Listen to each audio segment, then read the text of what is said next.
Yung binalya ka ni Anton Lagdameo sa CR, hindi ko masyado na na asundutan yung tanong doon.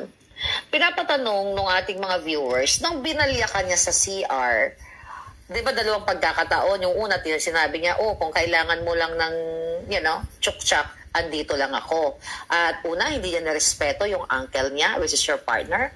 So gustong tanungin ng bayan, ano exactly yung binalya ka sa CR? Paano ba nag-start na gusto kanyang, I'm so sorry, pero kailangan kasi malaman ng publiko, malungkot man ang naranasan mo, Miss Cathy, pero kailangan makita ng tao kung ano yung naganap. Kasi hindi ito biro. You are victim. Napanood ko yung vlog mo actually. You are a rape victim. Alam ko yung mga iba dito, hindi yun narinig. Kung napanood nyo yung video ni Cathy doon sa third floor. Alam mo, naiyak ako doon nung kinukwento mo sa akin na you're a rape victim.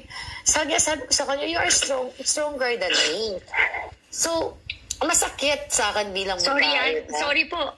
Yeah. Masakit sa akin na you can talk about that later doon sa unang nangyari sa'yo. Pero nangyari na sa'yo when you are like 18, 19, nang-biktima ka ng rape. Then now, etong mga taong ito na like ni Anton Lagdameo actually, na binalya ka sa CR, alam ko malungkot, ba't talhin mo kami dun sa moment na yon? Ano ba nangyari talaga dun? Yung kasi, parang, ako kasi, parang sabi ko nga, simula nung may nangyari sa akin, na-rape ako, siya, parang feeling ko wala na magseseryoso sa akin. So whoever is there, lang, parang, mahal ako nito. Parang sige, pagsisilbihan ko to. Parang iyan na yon. Parang slave. Alam mo yung ganun. Diba? Kasi iniisip mo yun na, wala na eh. Wala na magsaseryoso. So, syempre, hindi naman ako nagka-boyfriend noon. Kahit ikalkalin nila, grade school, high school, never ako nagka-boyfriend talaga. So, nung nangyari to sa akin, na-shock ako. Kasi diba, parang,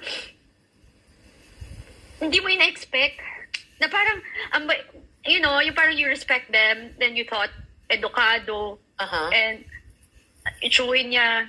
Tapos parang, nag-CR ako, tapos sumunod siya. Tapos tapos yun na, bigla lumabas ako, bigla nagulat ako, hinila na ako sa CR ng lalaki. Tapos naitulak ako. Alam mo yun, parang, ano yung words niya? Nung tinulak ka niya? Wala, sabi lang niya sa akin, come on, Cathy, come on. Sabi niya, I know naman that you like this too. So sabi ko, Sabi ko, no. Sabi ko, tinutulak ko siya. Tapos, sobra siyang lasing eh. Sobra siyang bangag na lasing. Hindi ko na maintindihan. Sabog. Ay, more on lang eh. Hindi ko alam kung... Kasi kapag kunwari, sobra kang high, dapat gising ka eh, di ba, sa cocaine? Yeah. Hindi, alam mo yung ginagawa mo, malakas lang yung loob mo. So, nakakakilabang. Recently, nag-uusap tayo, nakilala natin yung isa't isa, you tell your stories, sabi ko nga sa'yo, mas matapang pa sa akin. In terms of pinagdaanan, di ba sinabi ko sa'yo yan? And I cried, sa mga alam mo, bira akong umiyak sa live ko kasi I want to show people na I'm strong. Pero, gusto kong balikan, kasi may nagpapatanong nito sa akin, yung binalya ka ni Anton Lagdameo sa CR, hindi ko masyado na na asundutan yung tanong doon. Pinapatanong ng ating mga viewers, nang binalya ka niya sa CR, di ba dalawang pagkakataon, yung una sinabi niya, kung kailangan mo lang ng, tsuktsak, andito lang ako. At una, hindi niya respeto yung uncle niya, which is your partner. So gustong tanungin ng bayan, ano exactly yung binalya ka sa CR? Paano ba nag-start na gusto kanyang, I'm so sorry, pero kailangan kasi malaman ng publiko, malungkot man ang naranasan mo, Miss Cathy, pero kailangan makita ng tao kung ano yung naganap. Kasi hindi ito biro. You are victim. Napanood ko yung vlog mo actually. You are a rape victim. Alam ko yung mga iba dito, hindi yun narinig. Kung napanood nyo yung video ni Cathy doon sa sa third floor. Alam mo, naiyak ako doon nung kinukwento mo sa akin na you're a rape victim. Sabi ko sa kanya, you are stronger than me. So, masakit sa akin bilang babae. Sorry po. Yeah. Masakit sa akin na you can talk about that later doon sa unang nangyari sa'yo. Pero nangyari na sa'yo when you are like 18, 19, biktima ka ng rape. Grabe, now, etong mga taong ito na, like ni Anton Lagdameo actually, na binalya ka sa CR, alam ko malungkot, but talhin mo kami doon sa moment na yon. Ano ba nangyari talaga doon? Yung kasi, parang, ako kasi, parang sabi ko nga, simula nung may nangyari sa akin, na-rape ako. Siya, parang feeling ko wala na magseseryoso sa akin. So, whoever is there, lang, parang, mahal ako na ito. Parang, sige, pagsisilbihan ko to. Parang iyan na yon. Parang slave. Alam mo yung ganun, di ba? Kasi iniisip mo na, wala na wala na magseseryoso. So, syempre, hindi naman ako nagka-boyfriend noon. Kahit i-kalkalin nila, grade school, high school, never ako nagka-boyfriend talaga. So, nung nangyari to sa akin, na-shock ako. Kasi diba, parang, hindi mo ina-expect, na parang, yung parang you respect them, then you thought, edukado, and itsure niya, tapos parang, nag-CR ako, tapos sumunod siya, tapos tapos yun na, biglang lumabas ako, biglang nagulat ako, hinila na ako sa CR ng lalaki. Tapos naitulak ako. Alam mo yun? Parang... Ano yung words niya? Nung tinulak ka niya? Wala, sabi lang niya sa akin, come on, Cathy, come on. Sabi niya, I know naman that you like this too. So sabi ko, Sabi ko, no. Sabi ko, tinulak ko siya. Tapos, sobra siyang lasing Sobra siyang bangag na lasing. Hindi ko na maintindihan kung more on lang Hindi ko alam kung... Kasi kapag kunwari sobra kang high, dapat gising ka di ba sa cocaine? Yeah. Hindi, alam mo yung ginagawa mo, malakas lang yung loob mo. So,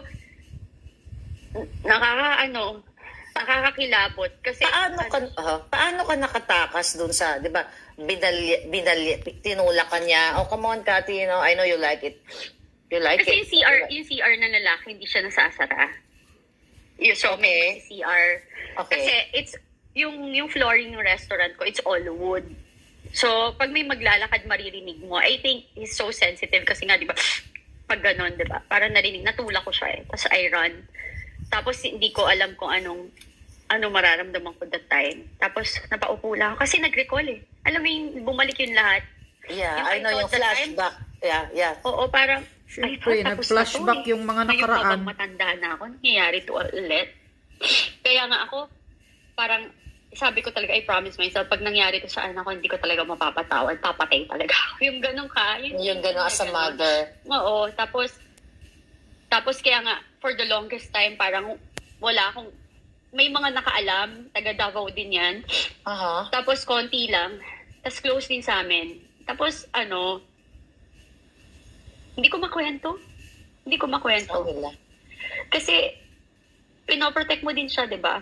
Kaya nga, ang sakit-sakit sa akin nung naghiwalay kami na ako pa yung pinasama, na ako yung maraming masamang experience. Teka, nakwento mo to kay Tony Boy, di ba? Nasabi niya. Nakwento ko. At ang sabi niya, hayaan mo na, ano ba yun sabi niya? Sabi niya, hayaan mo, lasing lang yan, tsaka sabog lang yan. Sabog lang, ganun. Oo, ganun yun niya sa akin. Kasi yan ang epekto ng droga. Is taking. Gusto talagang mang-rape. Sabi ko, baka hindi ka nakilala. Sabi ko, paano niya ako hindi makikilala? Hello. Tapos hindi nga lang first time in front of other people. Talagang sinabi niya, Cathy Basta yan ang droga, Marbil. Yan ang resulta ng droga. Kaya wag mong sabihin. Alam mo naman, malapit lang yung bahay natin. Di ba, malapit lang yung bahay natin. Kapag hindi na kaya ng tito ko. Oh my God. Andyan lang Bastos. Ako. Di ba parang... Bastos ka, Anton Lagdameo. Paano ka nag-heal or nag-recuperate dito sa experience na to? Siyempre, kung... Di ba, normally, kapag ganitong nangyayari sa isang babae, iiwasan mo yung taong yun or it's either you file a case against him. Right? Did you ever think na mag-file ng case against him or paano mo, for sure, hindi mo pinurso yun, paano mo iniwasan? Iniwasan mo ba siya tuwing pupunta siya doon? Kasi kamag-anak niya to eh. They always go, di ba? Yeah. Sa house niya, sa bahay niya, sa restaurant. Parang civil ako, pero ayoko talagang to be around him. Ayoko talaga. Parang, do you think alam to ng wife niya, yung mga ginagawa niya? Ang alam ko, alam na may pagkababaero siya. Ang alam ko, hindi lang kasi ako yung naganito niya. Yun ang alam ko. Kasi nung, yung may nagtatrabaho sa kanila, dating nagtatrabaho sa kanila, nagkwento din sa akin. So, yeah. Sorry naano ulit ako. Alam mo, ayaw ko na kita tanungin, mga kababayan, ayaw na kita tanungin doon sa first na yung victim ka ng rape kasi napag-usapan mo na yan. Ayaw ko nang masyadong masakit na memories. I know we're gonna cry together.